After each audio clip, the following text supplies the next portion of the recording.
the days of the guilds, the tailor, the merchant, the grocer, the tinsmith, these persons were creators. They took a tremendous personal satisfaction in making something grow or come to usefulness through their ingenuity. They were recognized as leaders in their society because they were creative artisans.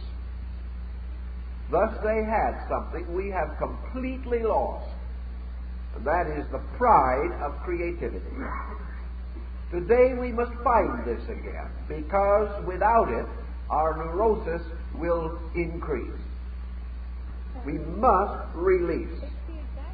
We cannot allow all of the advantages and opportunities and privileges with which we are surrounded to flow in upon us, be captured within our own minds, emotions, and memories, and there stagnate.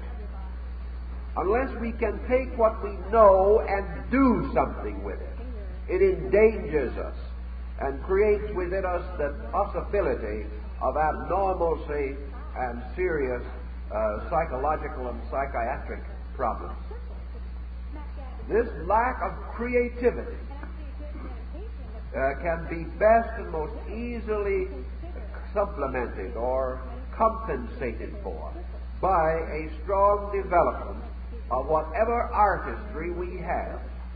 If we do not feel that we have any artistry at all, that is all the more reason why we should search for some expression by which we increase either in our appreciation of beauty or in our skill, or in some way in which we can contribute self-expression to a life very largely dominated by formulas.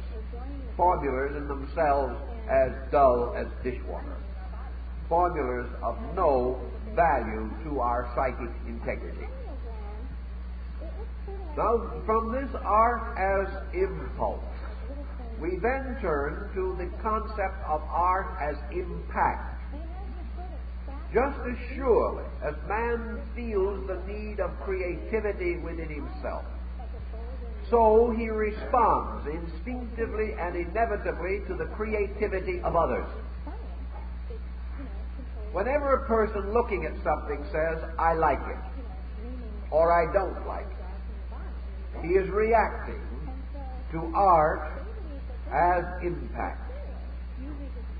Art as impact is the acceptance through his own sensory perception of the ingenuity, the genius, the sublimity, the symbolism, the moralism which he finds in the things he sees, or the sounds he hears, or the buildings where he functions in life or business.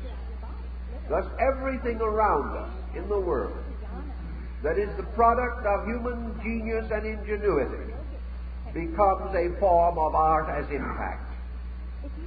Art as impact will be found in the parks of our cities, in the public buildings of our communities. The art as impact will be found in the outlines and profiles of our automobiles, the new color combinations on our refrigerators and deep freezers.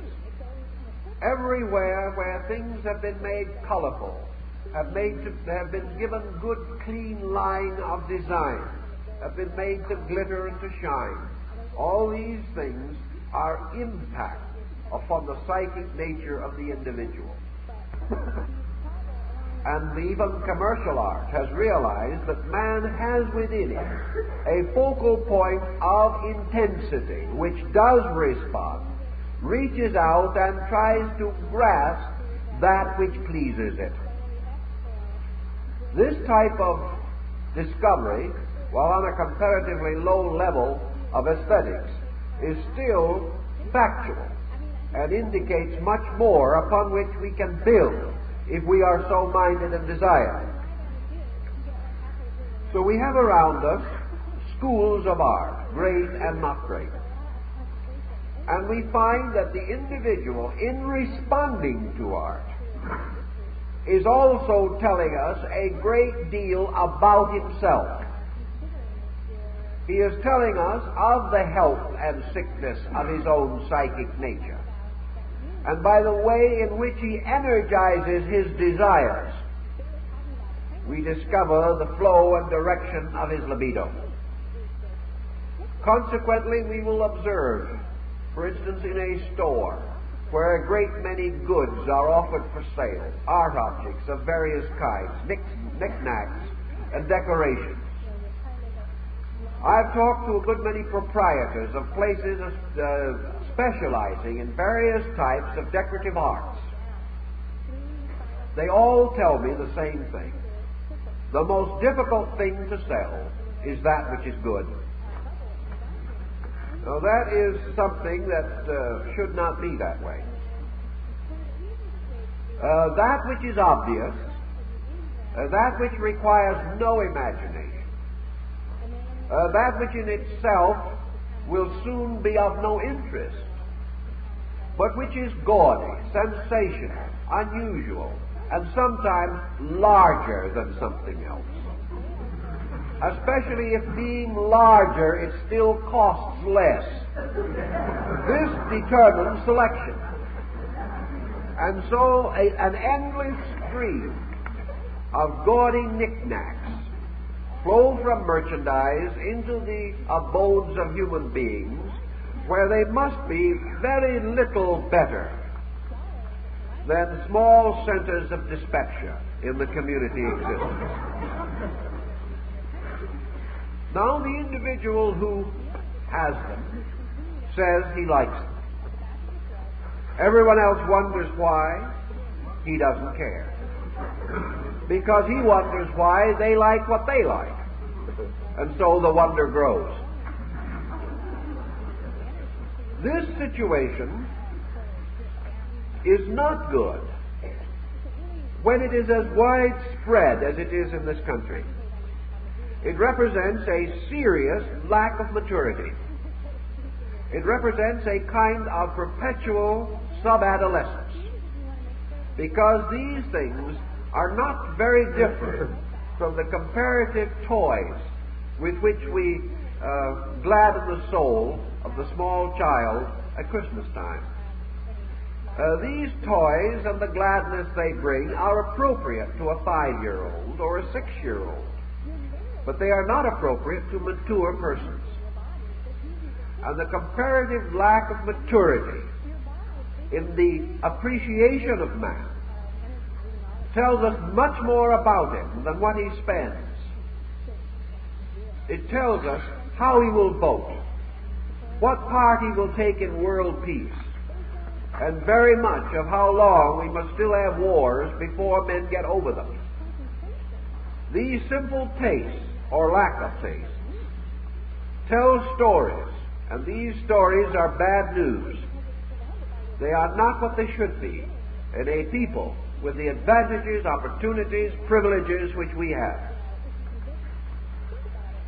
So we, not long ago, attended a sale, an auction sale, and the auctioneer got up and opened his auction sale with what I thought was a very good remark. He said, "We have a number of pictures here. They've been on exhibition for some time, and we've had a number of critics come in and look them over. Obviously," he said, "those who knew what these pictures were could not afford to buy them. And those who will buy them will have no knowledge, sense, or appreciation for them anyway, so the sale will now begin." Now, this is something coming from the hardened experience of an individual who has been working in that field for over 30 years. It tells us an experience that is too common to be happy, an experience which must and does point out that the individual in his education and in every part of himself has completely ignored his own cultural content and has become concerned only with what he considers economic survival. If the economic struggle has gotten this tough, if it has become such a complete and overwhelming obsession of peoples, then it is going to head into its own destruction, because nothing can live by bread alone. It must live by something deeper and more beautiful and more wonderful within itself. So art as impact tells us what we are by how we react to impact and what constitutes impact. And where we react to that which is not good, where we react to something, as one customer said, picking up a small object, "I love it, it's so silly." Now, if that is the basis of affection, they must have an extraordinary group of acquaintances.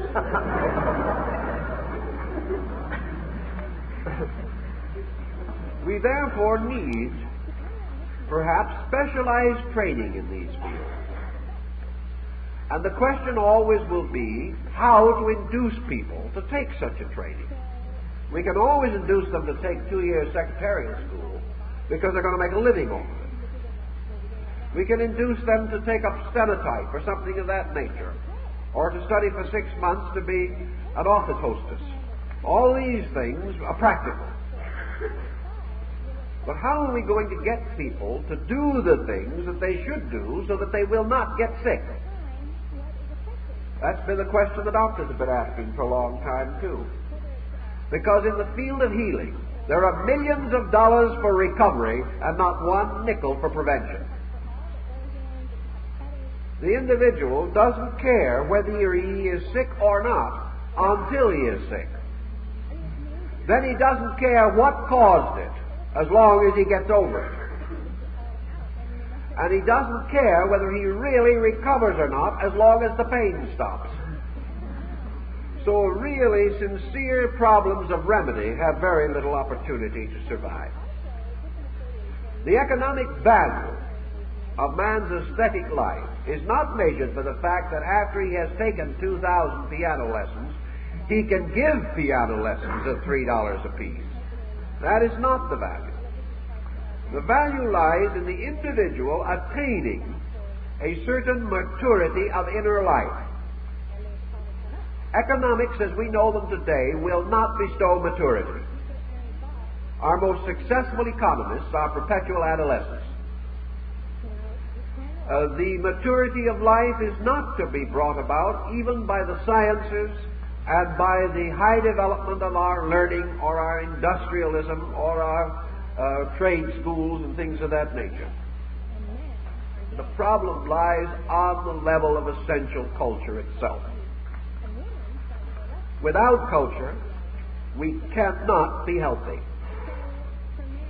And our lack of it is recognized and registered in our juvenile delinquency, our broken homes, our mental disease, our addiction to extravagant, wasteful, and dangerous habits, and the general lack of integration within the personal life of the individual so that he is a victim of the first reverse that strikes him.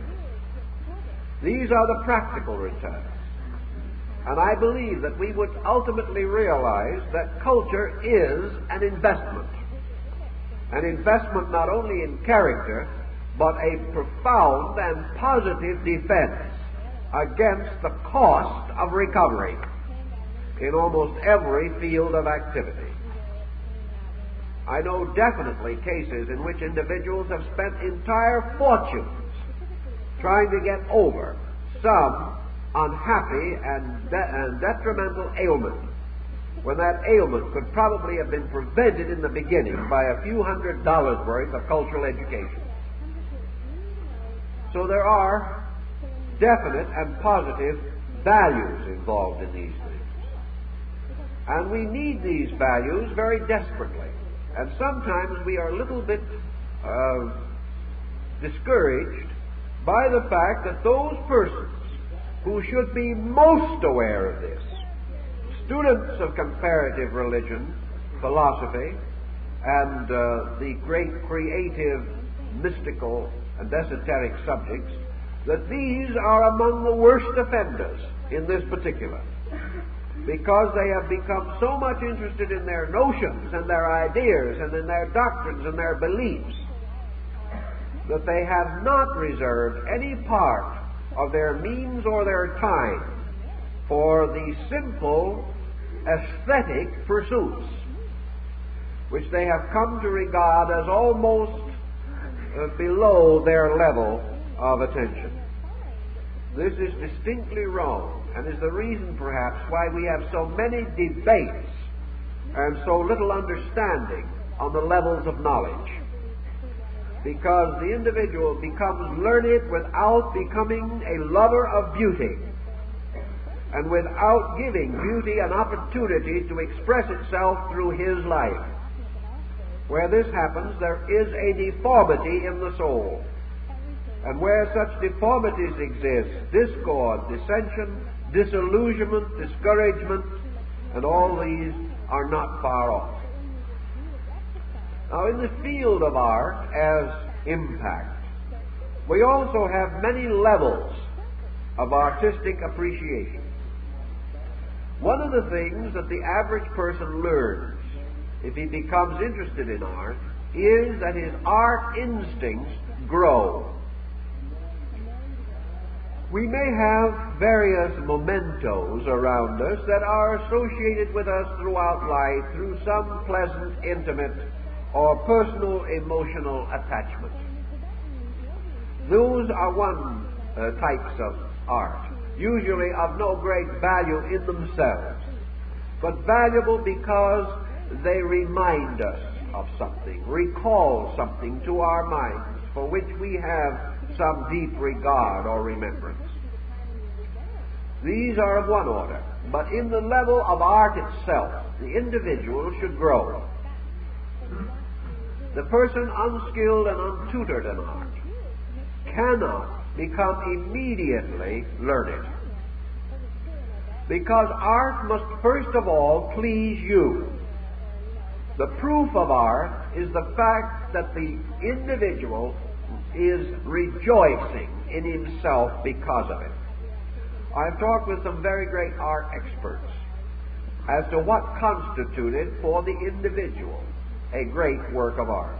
They are all of the same opinion, that the term great is completely personal and relative, that which is satisfactory to the person who beholds it is for him art.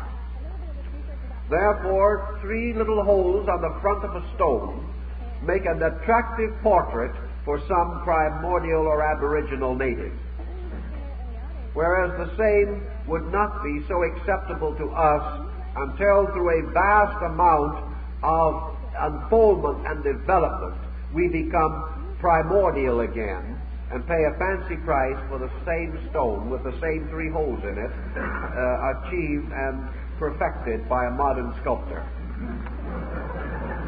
Now, the difference between an African primitive and a Parisian primitive is very great.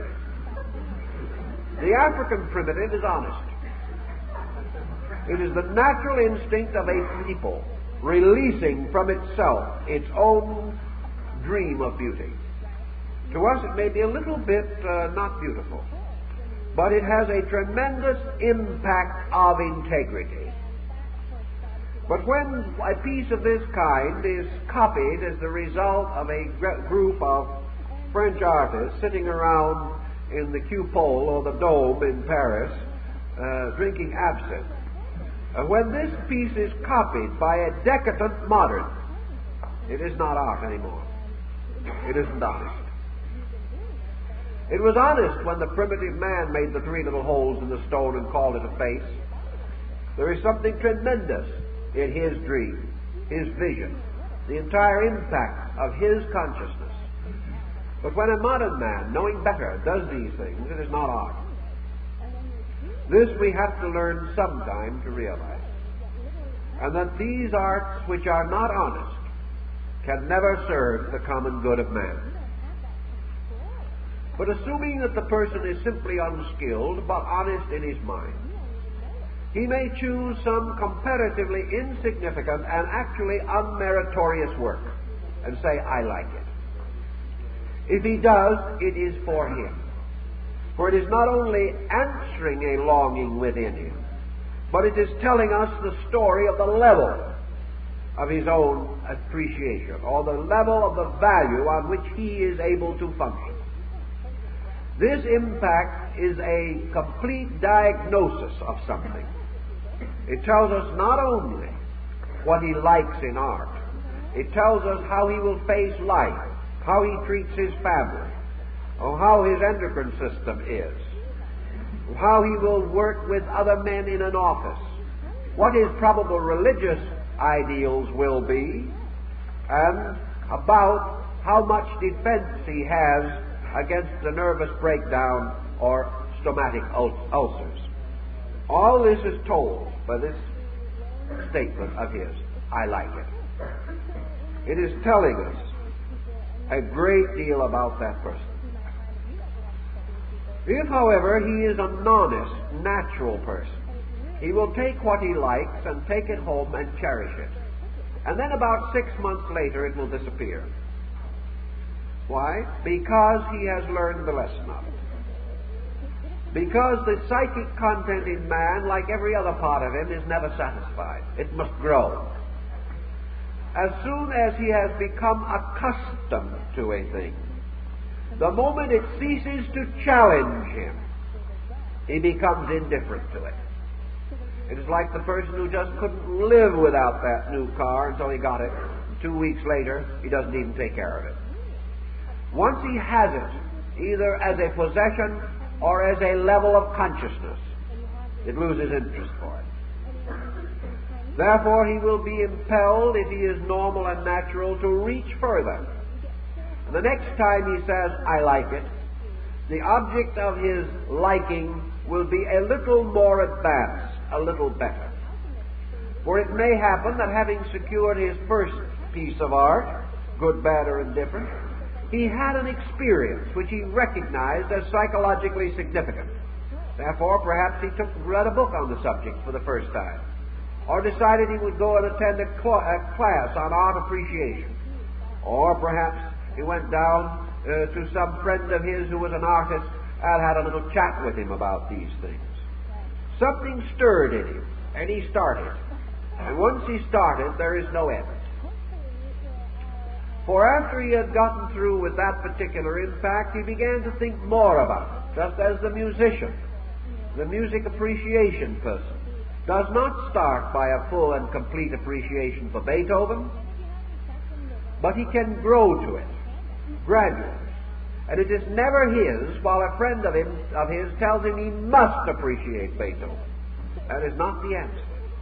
It must come from within himself, in his own solitudes, in his own quietudes, and without pressure of any kind.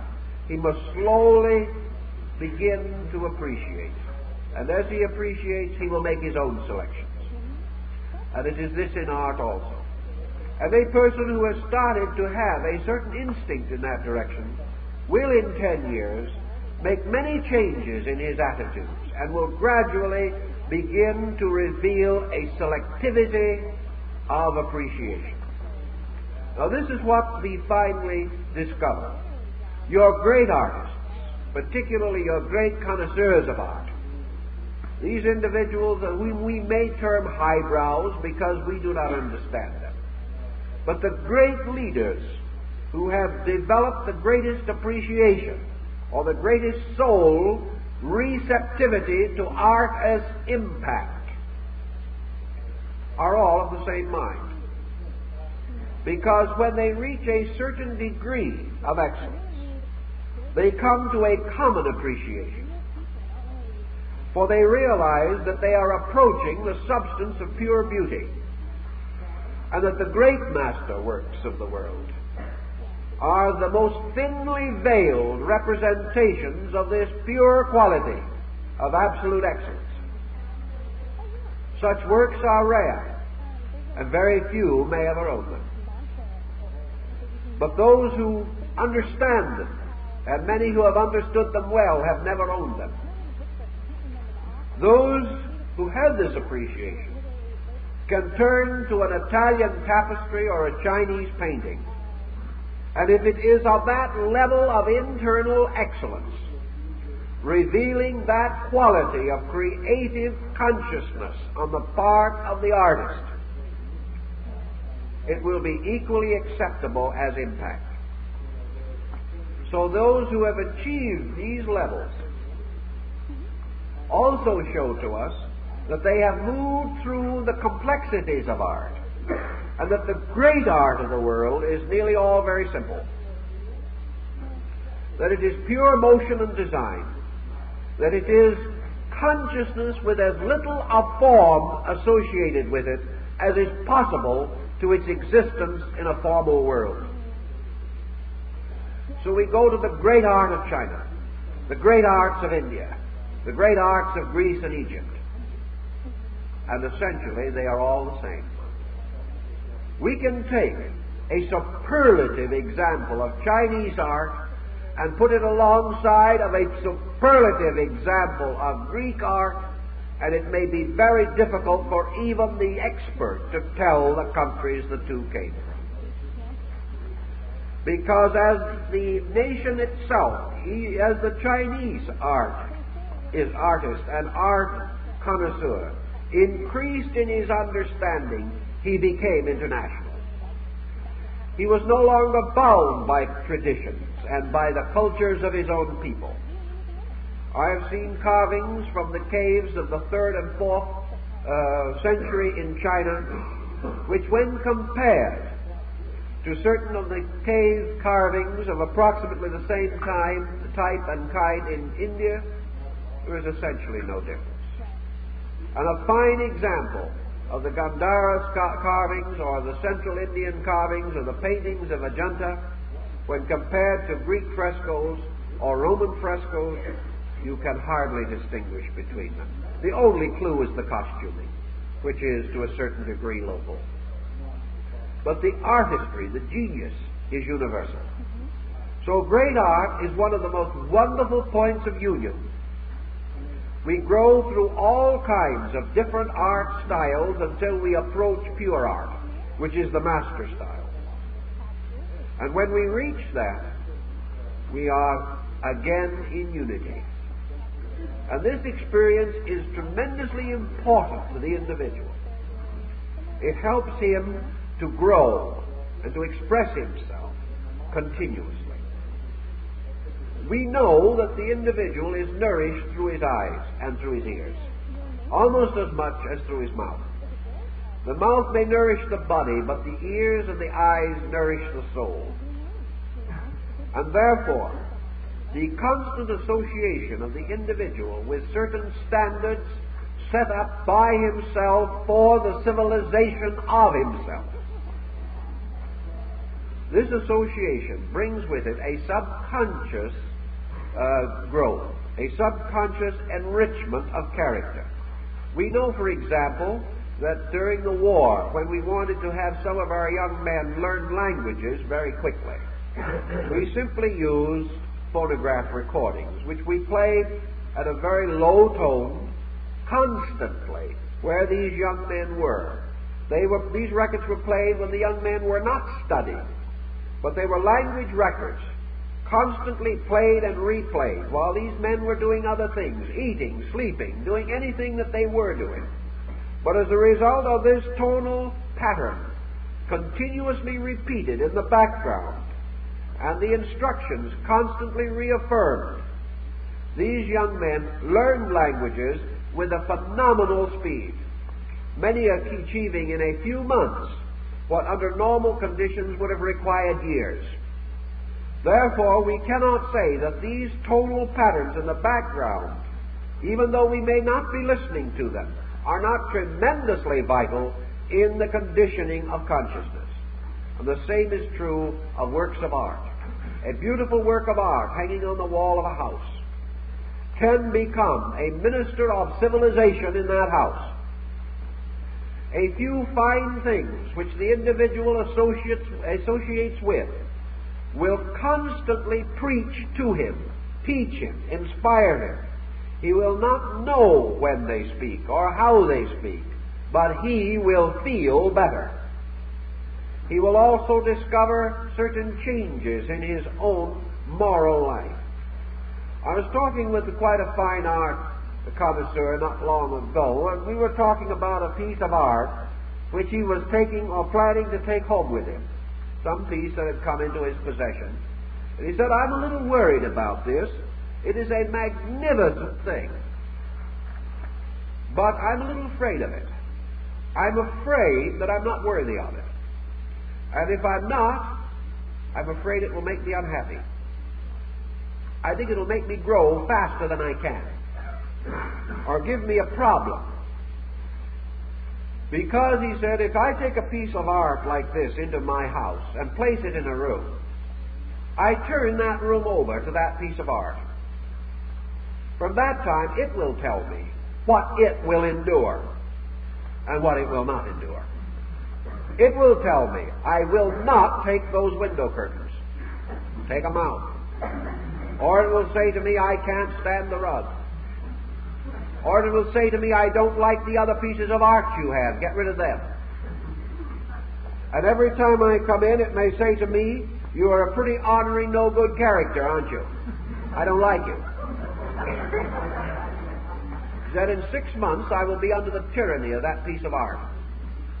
And the only way I can ever escape it, there are two ways. I can remove the art, and then it will remain in my memory to haunt me, and to rouse me at night and say, ha-ha, you couldn't take me, could you?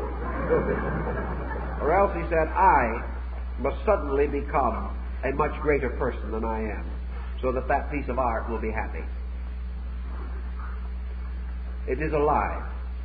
It has a ministry, it has a majesty which will not permit it to be accepted easily or tossed aside or become an insignificant part of the background. These things are strong, and the individual must be himself strong to live with them, because they challenge every weakness in him and make him ashamed of himself day and night. Now, those are the kinds of thinkings we have from people who are far advanced in this type of thing. Much further advanced than most of us are. But they tell us that there is a tremendous dynamic in these problems. And that if man wants to build a good world, he must build a beautiful world. Because it's his own beauty that he confers upon it that will help to make it good. He must do the same thing in his own life. And in these things, art is therapy. Because art can drive man mad. It can also pick him up from the depths of a mania and put him back on his feet again. Art is a therapy to the nerves, to the psychic nature of the individual. Art is counseling, because it tells the person without the common use of words what is right and what is wrong. Art inspires and lifts. It comforts in time of sorrow and loss. It is an ever-present help in time of trouble. And it can inspire the person to make great and wonderful changes in his own life. Changes toward health, toward normalcy, towards peace of soul. Therefore, it seems to me that it should be regarded as a vital agent in therapy. That when we see persons who are unhappy, confused, disordered in their thinking, that it might be well to take a peek at their environment and see whether they are punishing themselves, trying desperately to hold on to things they have outgrown, or whether perhaps they have outstripped themselves on some single item which is too strong for their own use at that time. More likely, however, they have outgrown and are now unhappy living with the ghosts of ideals and standards which are no longer helpful or protective. Art has, then, a tremendous twofold mission. First, to release the person, to give him a constructive, dynamic, personal existence in which he becomes, like Pygmalion, the designer of a thing that will come to life. It gives him release. And it also draws from him. Because of the greatness of the art of the world, it inspires. And in this way, draws from him locked values and qualities. As impact, it breaks up crystallization within him As impulse, it inspires him to release himself. And these two ministries have made art the handmaiden of religion since the beginning of the world. And every human being who has ever sought to grow has also groped after beauty and tried to find some constructive, proper method of expressing it. These realizations are important today on a level of therapy. And just as we are exploring music to find the tones and rhythms which will be most useful to help the individual, so we must explore line, color, and composition, and discover, as the Egyptians knew, that certain basic symbols, like the Oriental mandalas and things of that nature, are distinct and definite therapies, that they can be used, and that the individual, placed in an artistic environment suited to his immediate need, can find in his own art therapies instruments of recovery that will help him to reintegrate and to grow. And the wonderful thing about these qualities is that they are natural to man, that he instinctively rejoices in them. They are not dangerous chemicals from which he may have to recover.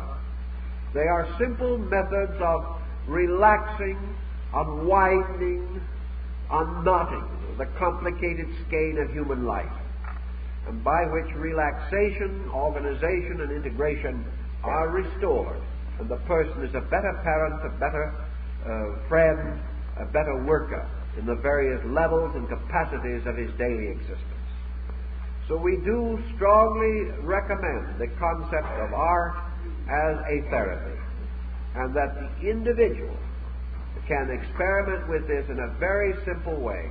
He can take a book of good pictures or good arts of various nations. He will also find instinctive interest in the arts of certain peoples and times. He will look down through these pages and suddenly he will stop. That one pleases him. He has found something he likes. And as soon as this emotion strikes him, as soon as this instinct hits, let him sit down and work out why. Let him decide as he can what has struck him, whether it is form or color or design, whether it is a pleasant expression or a noble concept. Find out why. And in this way he will be finding out why he is, how his own consciousness is working. And he will also have valuable keys to every phase of organization of his life into future patterns of productiveness. He will also gradually want to enjoy the presence of art. He will want to enjoy association with it. He will become discriminating. And gradually art will lead him, like the muses, into a nobler pattern of life and conduct. All these things are important. They are health-bringing, life-giving, soul-warming. And in this rather difficult time, we need these forces to help us to face the future with a good hope. Time is up.